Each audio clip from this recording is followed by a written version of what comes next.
Hey there, West Michigan. Thanks for watching 13 Plus. I'm meteorologist Michael Behrens. It has been a beautiful Saturday with sunshine to close out the day. And, well, we're looking forward to more sunshine as we head to the back half of the weekend and some warmer temperatures moving in as well. Got a couple photos from around the region today showing that sunshine. Bill got this view here at Duck Lake. A cool but clear evening there. Lots of sunshine with some ice on the water. And then another picture here came in as the sun was starting to set. This was in Millennium Park. Thanks to James for sending this photo our way. Of course, if you want to send us your photos, you can always find me on social media. Meteorologist Michael Behrens on Facebook and at Mike Behrens WX on the X, Twitter, Instagram, and Threads. Your temperature today hit a high 35. Grand Rapids, 40 in Muskegon, 38 in Holland, and 42 in Kalamazoo. Those temperatures will be warming tomorrow, hopefully a bit closer to the 40s. We told you 41 today, did not land within 3 degrees. When it comes to tomorrow, temperatures again expected to be warmer. That's why 13 weather ball is lit up in red as warmer weather is ahead. The 13 on your side weather ball, sponsored by LaFontaine Ford Grand Rapids. Those temperatures, though, to get to the warmer air, we got to get through a chilly night out there again tonight as clear skies and light winds are letting temperatures fall pretty far. In fact, down to 29 as of 10 o'clock. Grand Rapids 28, Muskegon 29 in Fremont as well. Those temperatures will settle in the mid-20s tonight, possibly with a little bit of fog out there, maybe even some freezing fog. So do watch out for some slick spots by early tomorrow morning. Winds have become rather light around the region with winds of 2 to 6 miles per hour for most of West Michigan. That is where the wind is even blowing. The hourly planner out there shows temperatures that fall through the 20s tonight. We'll be back toward the 40s for tomorrow as the sunshine comes back out. We're going to call that high 20 or that low tonight 25 in Grand Rapids, and then 40 for our high tomorrow. Mostly sunny skies continue into the start of the week. Temperatures still holding around that 40-degree mark. When it comes to overnight conditions, we are expecting to see some cloud cover develop. Right now, it's mostly up toward Oceana and Mason counties. We'll expect partly cloudy skies through the overnight hours, but no real chance for rain anytime soon. All that moisture you see toward the south and west going to stay to our south, with the next system really pushing even south of Indiana. It's going to keep the rain out of our forecast, at least until we head to the end of this coming week. The hour-by-hour forecast here tonight shows, again, some increase in cloud cover around the region. I think this model here actually underplaying the clouds a little bit. I would expect to see just a little bit more cloud cover as we head into early Sunday morning.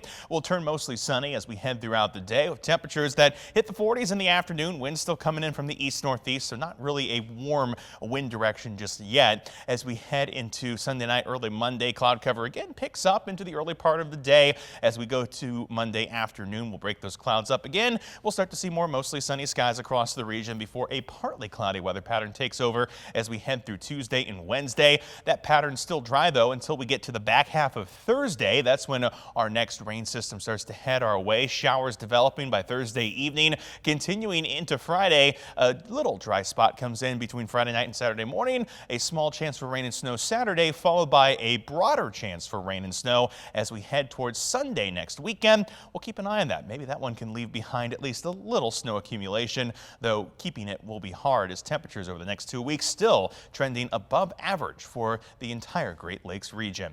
When it comes to tomorrow's temperatures, though, again, above average for our forecast. We're looking at 40s on the lake shore, as warm as 45 in South Haven. Those temperatures a little cooler toward the north, hanging around the low 40s in our northern zones. Low 40s in Grand Rapids, warm to mid 40s by the time you hit Kalamazoo. 13 on your side, 10-day outlook. Temperatures stay near 40 for the next couple of days, but we warm into the mid-40s by Tuesday and Wednesday. Those temperatures keep climbing to the 50s by Thursday and Friday. We'll see rain by Thursday evening into Friday, turning to a rain-snow chance through the weekend. Some snow wraps up early next Monday, well, next Monday, and temperatures still, even when they cool down, stay above average.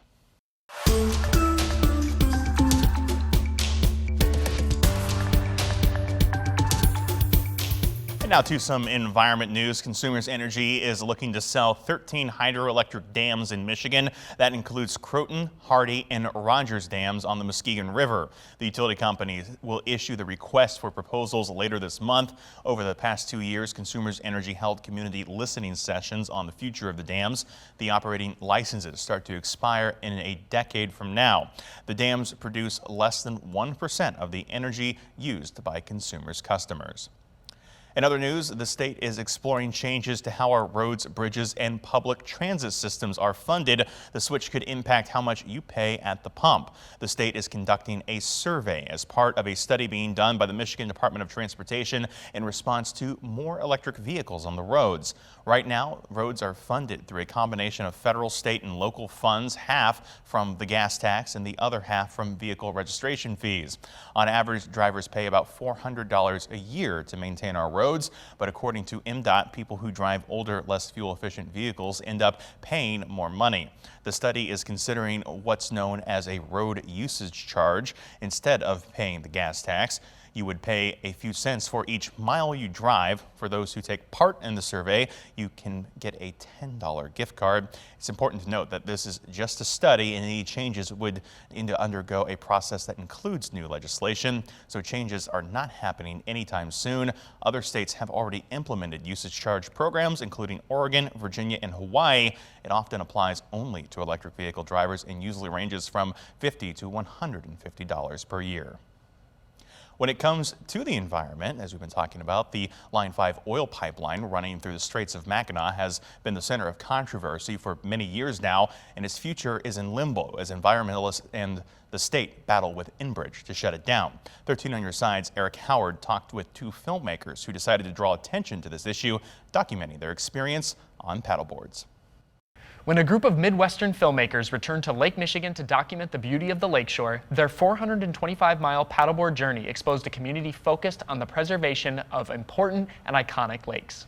Everybody in Michigan can rally behind protecting the Great Lakes, no matter kind of what your background is. William Wright, producer and one of two leads in the new documentary, Troubled Water. It was really special to be able to come back to the Midwest and tell an environmental story, and especially highlight the beauty of northern Michigan and the Great Lakes. And Davis Huber, the film's director. Both from Indiana, the two frequented Lake Michigan throughout their childhood. We've been doing everything that you can, do in the Great Lakes for as long as we can remember. And on one paddleboarding trip to see the unrivaled beauty once again. And we actually were on a paddle trip where we tried to paddle from kind of where I live in Petoskey to where Chris lives in Elk Rapids. They discovered something deeper. And we kind of were shown that there's a big oil issue or a Line 5 pipeline issue in the Straits of Mackinac. The group discovered the robust activism around the Line 5 pipeline, which transports 540,000 barrels of oil per day underneath Lake Michigan. And at the time when we were planning the trip, a big,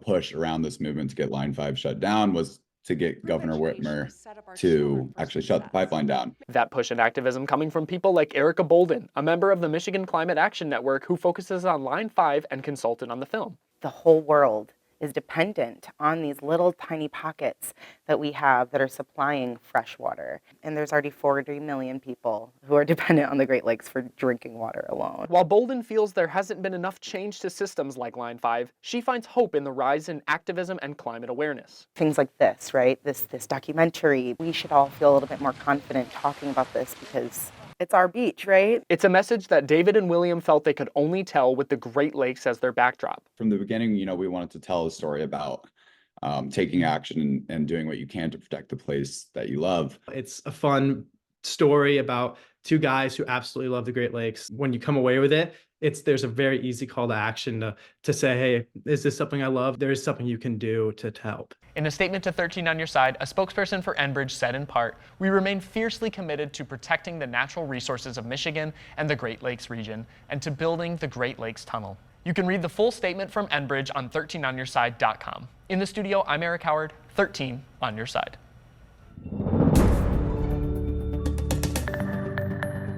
The winter season is continuing here in Grand Rapids, where ice sculptures are the highlight of the World of Winter Festival, but there's been some concern about vandalism. Ice sculptures are all around downtown, but next week is the big event. It'll feature more than 100 ice sculptures. Some of the art has already been damaged, and ice carver Randy Finch says vandalism is an ongoing issue. So vandalism over the years has been an issue to us. Every couple of years, we get a couple extra damaged pieces. So in general, probably 1 to 2 sculptures per year get knocked over, and a lot of times we'll just replace those for the business owners because we feel bad that they've invested in that. The ice sculptors have another obstacle to face in addition to possible vandalism. As much as we may like the warm temperatures, Finch says the upcoming weather will be a major challenge.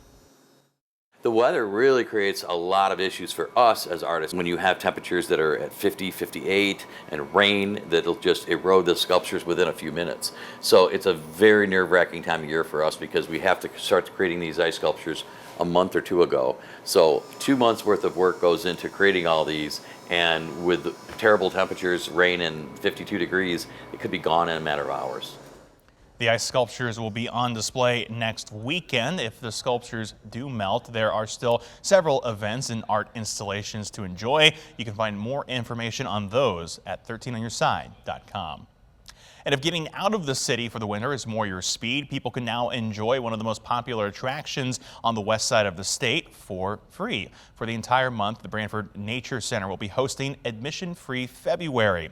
Visitors will be able to hike the Nature Center's trails for free all month long. There will also be select programs offered for no charge. Wildlife educators at Blandford say this is a great time to get out and get a taste of what they have to offer. They say people who take advantage of free opportunities like this often come back to be part of the paid programming.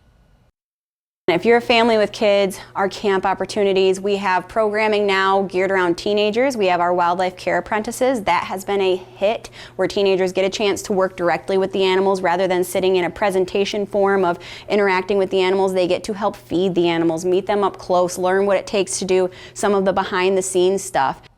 You can learn more about all the opportunities being offered at Blandford in February in the story on 13onyourside.com. And while it may still be winter, summer isn't far away, and the city of Grand Rapids is reminding people about hiring opportunities within the Parks and Recreation Department. The city needs to hire staff for the summer for its 3 outdoor pools. They are located at Briggs, Martin Luther King, and Richmond Parks. More than 50,000 people visit the pools every year, and the city says becoming an employee allows you to make a positive impact on the community while still spending your summers outdoors. We are looking for a number of lifeguard positions, staff to help keep those pools clean, pool filter operators, management staff at those pools as well. Pay range will be between $15 and $20 an hour, depending on what position and your experience. The Parks Department will also pay for lifeguard training for pool employees. And continuing with the Grand Rapids Parks, for the second time in as many weeks, the city has announced upgrades coming to one of its city's parks. Those changes are coming to Canal Park, which sits between Monroe Avenue Northwest and the Grand River. Right now, the park features a playground, picnic tables and restrooms, and a path for biking and walking, but soon it will look something like this. Upgrades will include a new plaza and an enclosed pavilion that you can rent out. There will also be an accessible play space, a river overlook, and an accessible kayak launch. Construction is expected to begin within the next 2 years. Last week, the city also announced upgrades to the lodge and pool at MLK Park on the southeast side. And finally tonight, check this out. The 45th Special Olympics State Winter Games wrapped up this week in the Traverse City area after 3 days of fun and competition. Our Juliet Dragas was there despite the unusually warm weather, when organizers and athletes had to get creative, adjusting to the lack of snow. This is one of the milder Special Olympics Michigan State Winter Games here at Grand Traverse Resort in Traverse City. They're doing snowshoeing on the grass today, and they're getting great times here. In fact, the only snow we could find are the piles that are still melting here. Juliet attended the snowshoe race and awarded athletes medals. More than 1,500 athletes took part in the games. congratulations to all those who went up there and competed. Of course, if you would like to learn more about the stories we've mentioned here or find the latest news and weather headlines, you can always do that online at 13onyoursign.com or by downloading our news and weather apps. For now, though, thanks for watching 13 Plus. I'm meteorologist Michael Behrens.